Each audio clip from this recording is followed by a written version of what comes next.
At a recent Oval Office gathering with members of black conservatives and the black conservative community, one attendee told President Trump that he was the nation's first black president, which led CNN's Keith Boykin to say this.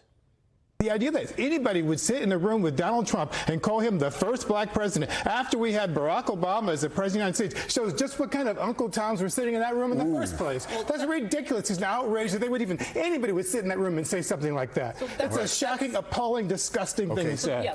Calling him an Uncle Tom. Joining us to discuss the media attitude towards black conservatives is Horace Cooper, Senior Fellow with the National Center for Public Policy Research and co-chair of Project 21's National Advisory Board. Welcome. Great to see you, my friend. Thanks for having me on the program. All right, so your reaction to what Boykin said. You know, this is sad. You know, this is truly disappointing that CNN has fallen to this point.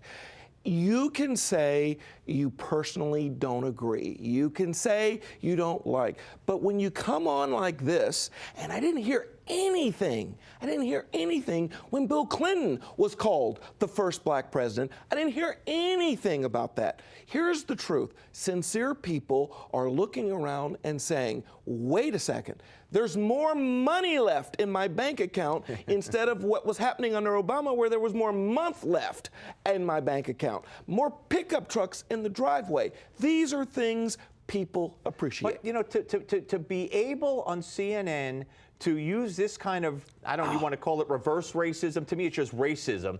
The concept that all blacks should think a certain way, monolithic, and if they don't, they're Uncle Tom, is outrageous. It's clear bigotry. That's exactly what Martin Luther King said. You judge people by the content of their character, not by the color of their skin. Certain skin color isn't supposed to be expected to think a certain way. And if you are a member of the media, you ought to be embracing this idea of bringing us together instead of this lowest common denominator bigotry. All right, so you also have, as if Boykin wasn't bad enough, you have Angela Rye, also CNN, and she added this. Black folks have got to look themselves in the mirror and say, hey, do I want to follow Mark Burns? Do I want to follow Katrina Pearson? Do I want to follow Diamond and Silk? Like, who the hell are these people, right? If you still go over to Donald Trump after that, shame on you. And you're one of those people that she did not mention, but was in the same group, and if she had time, she would have mentioned. You want to follow people like that? Who? Shame on you. Again, people like that. You're a person like that. I heard none of this talk when black people, along with the rest of America, suffered. But black Americans suffered disproportionately under 8 years of Barack Obama. Black Americans lost their houses at a higher rate. Black Americans had the highest unemployment since the Great Depression. I didn't hear any of that talk. Here's the truth. If you come in as a policy and you make it better for people, you improve their lives, you make their family life better, that's a good thing, and you deserve the accolade, first black president. All right, so let's move on, and I want you to look and everybody to look at this. Is a tweet from feminist and a columnist sometimes, Jill Filipovic.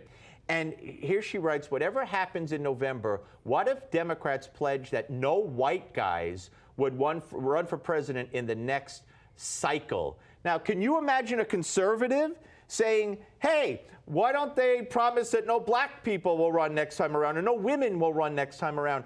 My question to you is, how did they get away with? Now, she's not working for a CNN, so there's nobody to fire her. But no one calls her out. Nobody calls her out.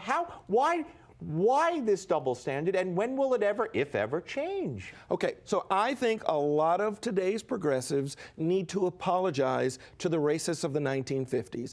In the 1950s and 40s, there were a bunch of folks who were saying you can judge people on the color of their skin. People are expected to behave certain ways. And the racists said, oh, we condemn America, and yet they're doing the same thing. We're supposed to have separate graduations today. We're supposed to have separate living arrangements. All men manner. And now apparently even political parties are supposed to be divided. Guess what? In the 1950s, it was the Democrats who were going around separating people on political parties. I want to get this in. I want you to get a load of this one from TV host and commentator Roland Martin. Introduced by MSNBC's Ali Velshi. The pretext for this is, Roland, you're a man of faith. Now watch. I'm a Christian author. My wife is an ordained minister. And the reality is this here. White conservative evangelicals are Christian frauds. He's introduced as a man of faith to give him gravitas. He touts his own religious credentials, and then he comes up with this. This is bigotry. This is, in this case, faith-based bigotry. Why is it okay for Jesse Jackson and Al Sharpton to use their platform to promote a left-wing social agenda, but for people who are everyday Christians saying, I'm going to let the Bible inform me, somehow that makes them bigots and outside of the mainstream?